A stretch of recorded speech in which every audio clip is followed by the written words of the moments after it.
सादरीकरण सन्माननीय हेमंत दिलीपवाणी केलेला आहे. मायबाप बजरंग रसिक आजची ही जी वारी आहे ती अगदी वेगळ्या प्रकारची वारी होणार. कारण आज दोन्ही बुवा म्हटल्यानंतर विदाऊट गुरुचे बनावट चेले नाही. वडील सांगितलं की काय काय ठिकाणी असं असता की सुरुवातीक बसलो काय पेटव आणि शलाव आणि मध्ये मध्ये बुवा पेटर होतो. बुवा हे जे सांगणारे असतात ना त्या बाबल्याचा काय पहिला बघूया. कोण तो बाबल्या ए बाबल्या ए बाबल काय पाच वय मोदक बाबा नवीन नवीन काय काय ऐकत होता. बाबू काय बघा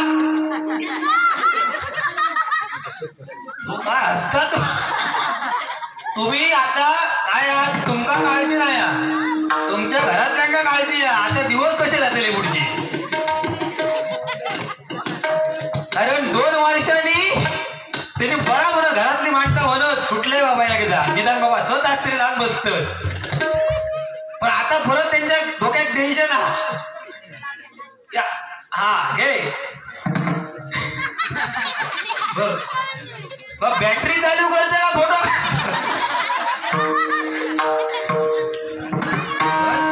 या का तुमका आमका माहिती नाही मोबाईलातला त्याच्या पुढचा त्यांना माहिती आहे. तुम्ही काय काय बघतात सगळं आमका माहिती आहे. काय काय तुमची मोबाईलात ढवळाढवळ असतं ना हे सगळं माहिती आहे. तुमका बघतं काय माहिती की आम्ही ना काय करतो बघतो ह्या कोणा समजणार नाही पण हे सगळे आम्ही त्याच्यातून गेलो. आता कारण या बरं गावलेला काय तो ऑनलाईन अभ्यास. पण यांचे आवशी असतील किंवा वडील असतील त्यांना एक विनंती आहे हात जोडून हे काय बघतं त्याच्यावर मध्ये लक्ष ठेवा. नाही तर हे आता गावाचे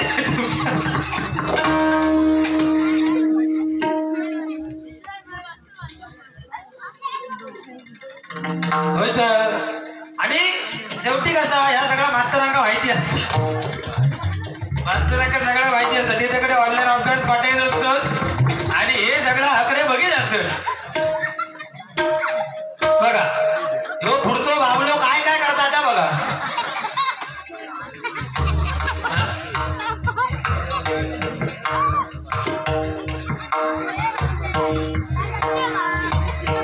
काय तुमच्या टायमा आता काय माहिती बाबा रे ये झोपवता तर तुमका झाला रात्रीचा तर ये बाबू ये झोप ये बाबू ये झोप ये. आमच्या टायमात तसा नाही होता. बाबू बोलू काय ना दोन फटाफट वाजले तिकडं झोपतो तो पेज भरवची बारक्या पोरक्या करायचं काय भरवता येईल. तर आताची आवशी पाठसून फिरतले पाठसून बाबा ये खा बाबू खा. आमच्या टायमा खावता खाण्याने उपाशी रो ही परिस्थिती. तर आता मग तुम्ही नशीबवान आहात खरेच खरेच. तुमका गुट्ट्यांचा खेळ माहिती गुट्ट्यांचा खेळ तुमका आता माहितीच नसताना तुमका दुसरे गुट्टे माहिती असते तुमका गुट्ट्यांचा खेळ माहिती नसतो. बरं तुमका लंगडी खेळ माहिती म्हणजे एका मागाचे पाय वडतात शाळेत खेळतात. तुमका विटी दांडू माहिती ना विटी दांडू वगैरे तुका माहिती भारी बरा. चिठ्ठी कोणच्या पोरग्या कोण खायचं कोण देता माका सांग. यांच्या गजाली काय असतं माहिती आता शाळेत गेल्यानंतर तुमका सांगतोय हे हे हे भावल्या थांबव तुझा जाता थांबव तुझा जाता.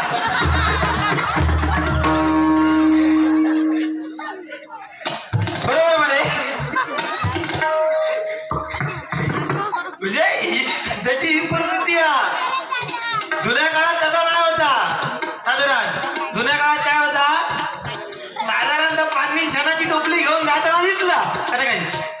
खाली आहे. पण आता तसं नाही, आता ही अपडेट आहे सगळ्याला. हा आता बोलातच नको बघा काय त्या.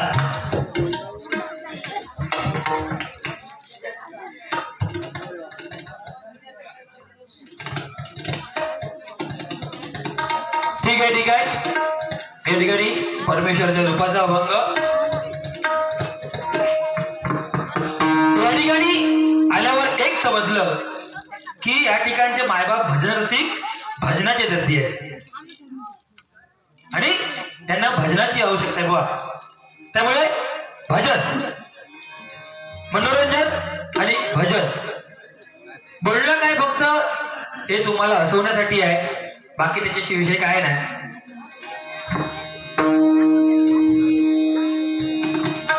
भवानी मगाशी उदाहरणं दिली की पेटव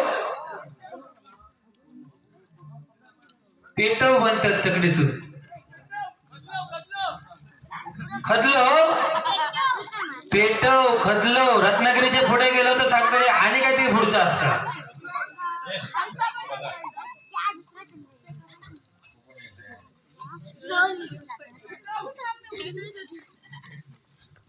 असू दे काय, लहान मुला होतो असा नाही, बिचारी मजा करतात, गंमत करतात. हा तर बॉडी बघाई की लग्न तर एखादं झालेलं आता चांगला पोरगे गावला तर शेजारी काय सांगतो, तंबाखू उमेद असताना हे काय अरे लपडेवाला हाता.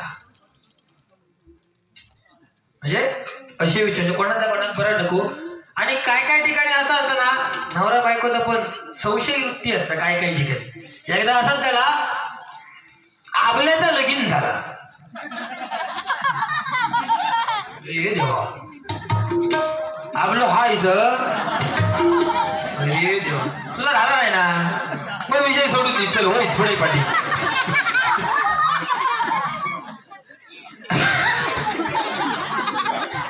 आबल्याचा लगीन झाला आणि बायको पण चांगली गावली आणि बाबा व्यवस्थित त्यांचा संसार झालो. एका आपल्याक एक मुलगो सुद्धा झालो,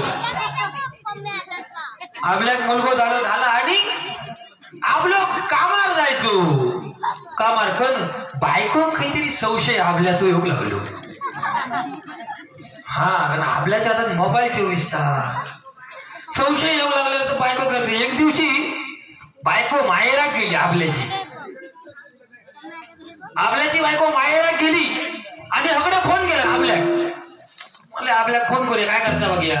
तर आपल्या फोन केलाय, आपल्या नकडे उचलल्यात. हॅलो जानू कशी आहेस.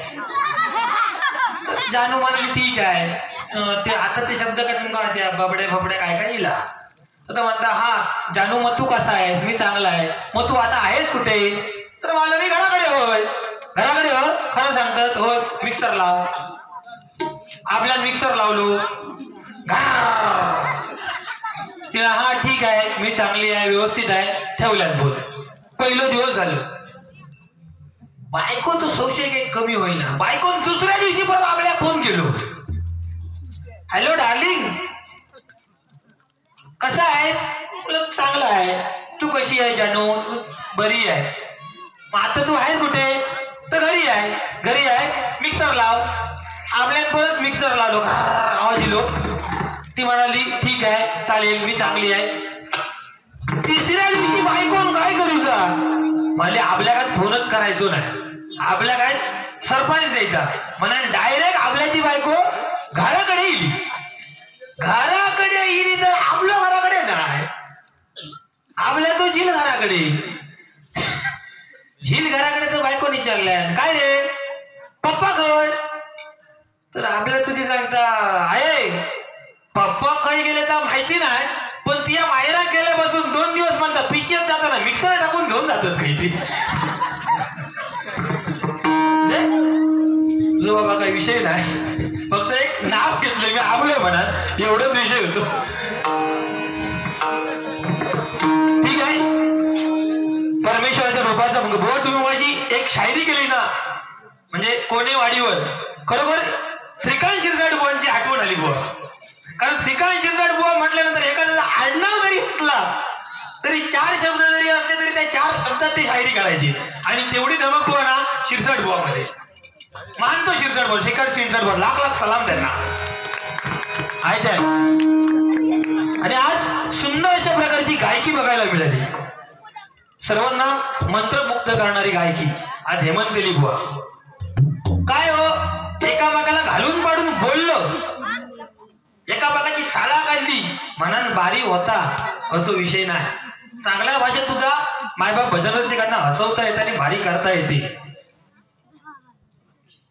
एक चांगलं उदाहरण बाळा जठार साहेबांनी सांगितलं की खाली बसले. सांगायचा मुद्दा काय, एका राजात 4 राणी होती. 4 एका राजात 4 राणी होते. पहिली राणी जी होती, पहिली राणी कायम तो राजा तिका प्रेमान बघायचो, कायम प्रेमान तिच्याकडे बघायचो. दुसरी राणी होती तिका कायम आपल्या जवळ ठेवायचो राजा, कायम आपल्या जवळ. तिसरी राणी होती तिका तो राजा कायम आपल्या बरोबर घेऊन फिरायचो, तिसरी राणी. आणि चौथी राणी होती ना, तो तिच्याकडे लक्षच द्यायचो नाही. या तिघांचाच कौतुक. पहिले बघत राहायचो व्यवस्थित, दुसऱ्यावर प्रेम करायचो, जवळ घेऊन बसायचो, आणि तिसरे कायम घेऊन फिरायचो आपल्या. आणि असं झालं बाबा, राजाचा उतार वय झाला आणि राजा मरणावस्थेकडे इलो. मरणावस्थेकडे इल्याबरोबर राजा कसा समजला आपला आता काय खरा नाही म्हणा. त्या राजा आपल्या पहिल्या राणीक विचारल्या की माझी आता मरणावस्था जवळ इलेली आहे, मी मेल्यानंतर तू माझ्या बरोबर येणार काय? काय पहिल्या राणीक विचारल्या तर पहिली राणी म्हणाली नाही. मी म्हणाली तुम्ही मेल्यानंतर मी तुमका हयत सोडणार. पहिली राणी, मी तुमका हयत सोडणार. राजा दुसऱ्या राणी विचारल्या की बाबा काय? दुसरी राणी घ्यायची तर तिका तो काय आपल्या जवळ घेऊन बसायचो राजा. त्या राणी विचारल्या मी मेल्यानंतर तू माझ्या बरोबर येणार काय? तेव्हा ती म्हणाली नाही, मी तुमच्या बरोबर येणार नाही, मी फक्त स्मशानापर्यंतच येणार, नंतर मी तुमच्या बरोबर येणार नाही. झाला. राजाने तिसऱ्या राणीक विचारल्या, ज्या राणी राजा कायम आपल्या बरोबर घेऊन फिरायचो, तिका विचारलं की मी मेल्यानंतर तू माझ्या बरोबर येणार काय? राणी तिसरी म्हणाली नाही, तू मेल्यानंतर मी ताबडतोब दुसऱ्या कोणाकडे तरी जातले. राजा निराश झालो की आतापर्यंत संपूर्ण आयुष्य मी या राणींसाठी घातलं, या राणींची उत्तरा काय?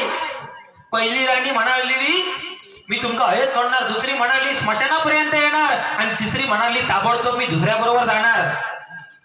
रवली चौथी राणी, जिच्याकडे राजांकडे बगला सुद्धा नव्हता, ती राणी जवळ इली आणि म्हणाली की स्वामी, किती जरी काही जरी झालं तरी तुम्ही ज्या ठिकाणी जाल, स्वर्गात अथवा नरकात, जे काय तुमच्या कर्माने तुम्हाला लाभेल त्या ठिकाणापर्यंत मी तुमच्या बरोबर येणार, मी तुमची साथ सोडणार नाही. असं त्या राणीने राजाला सांगितलं. त्याच्यात पहिली राणी म्हणजे कोण आणि राजा कोण? राजा म्हणजे स्वतः आपण, आणि पहिली राणी म्हणजे आपलं शरीर. जे का माणूस रोज सकाळी उठल्यानंतर आरशात बघता, व्यवस्थित बघता, त्याची निगा राखता, ती पहिली राणी आपलं शरीर. दुसरी राणी कोण तर आपली बायका मुला, समाज, ही दुसरी राणी. ती केवळ आपल्या घरापर्यंत किंवा स्मशानापर्यंत येतात, त्याच्या पुढे येणार नाही. तिसरी राणी म्हणजे कोण? जिना सांगितल्या मी ताबडतोब दुसऱ्याची होतलय, ती म्हणजे संपत्ती, पैसो. माणूस मेल्यानंतर ताबडतोब 7-12 कोणच्या नावावर, पोराटोरांच्या नावावर किंवा भावाच्या नावावर होता. संपत्ती त्या माणसात काय उपयोगाची नाही. हे 3 राणी झाली. आणि चौथी राणी जर कोण असतात, ज्या राणीने सांगल्या मी तुमच्या सोबत येणार, तर ती राणी म्हणजे मनुष्य ज्या कर्म करता, जी माणुसकी असता, ती चौथी राणी. हे 4 राणी माणसाची.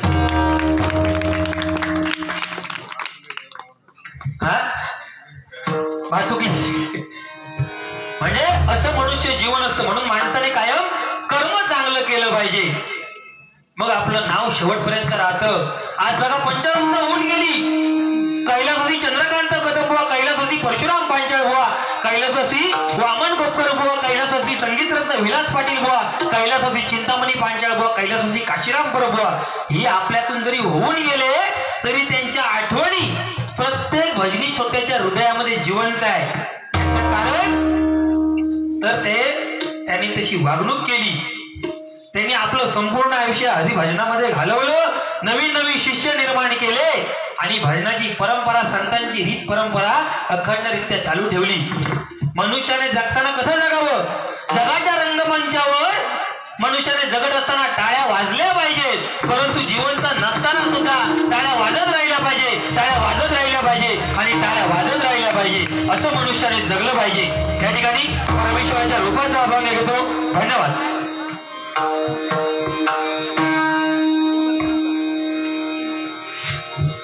या ठिकाणी सुप्रसिद्ध पखवाजवादक सन्माननीय आमचे परममित्र निलेशजी रमाडे यांच्याकडून 100 रुपयाचे पारितोषिक आले. धन्यवाद धन्यवाद धन्यवाद.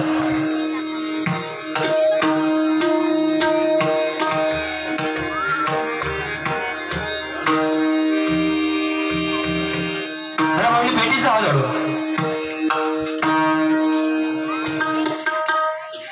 या ठिकाणी सन्माननीय उमाजी तळेकर बुवा, संतोष मिराशी बुवा यांचे शिष्य आणि वारकरी गायन ते करतात या ठिकाणी उपस्थित आहेत. लाख लाख त्यांचे आभार मानतो. धन्यवाद.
परमेश्वर